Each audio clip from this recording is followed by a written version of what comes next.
ಬೀದಿ ನಾಯಿಯಿಂದ ಕಡಿತಕ್ಕೆ ಒಳಗಾದ ಅಪರಿಚಿತ ವ್ಯಕ್ತಿಯನ್ನ ಸಮಾಜ ಸೇವಕ ವಿಶ್ವಶೆಟ್ಟಿ ಅಂಬಲಪಾಡಿಯವರು ರಕ್ಷಿಸಿ ಅಜ್ಜರಕಾಡು ಜಿಲ್ಲಾಸ್ಪತ್ರೆಗೆ ದಾಖಲಿಸಿದ ಘಟನೆ ನಡೆದಿದೆ. ನಾಯಿ ಕಡಿತಕ್ಕೆ ಒಳಗಾಗಿ ವಾರ ಕಳೆದರೂ ಗಾಯಾಳು ಚಿಕಿತ್ಸೆ ಪಡೆಯದೇ ಇರುವುದರಿಂದ ಗಾಯದ ಭಾಗವು ಕೊಳೆತು ಕೀವು ಸೋರಿಕೆಯಾಗ್ತಿತ್ತು.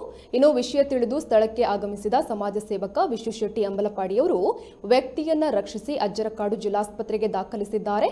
ಸದ್ಯ ಗಾಯಾಳು ರವಿಕಿರಣ್ ಪೂಜಾರಿ ಕೊತ್ತೆತ್ತೂರು ಸುರತ್ಕಲ್ ಇಲ್ಲಿಯ ನಿವಾಸಿ ಎಂದು ಹೇಳಿಕೊಂಡಿದ್ದು, ವಾರಸುದಾರರು ತುರ್ತಾಗಿ ಜಿಲ್ಲಾಸ್ಪತ್ರೆಯ ನಾಗರಿಕ ಸಹಾಯ ಕೇಂದ್ರವನ್ನ ಸಂಪರ್ಕಿಸಲು ಮಾಧ್ಯಮದ ಮೂಲಕ ಮನವಿಯನ್ನ ಮಾಡಿಕೊಂಡಿದ್ದಾರೆ.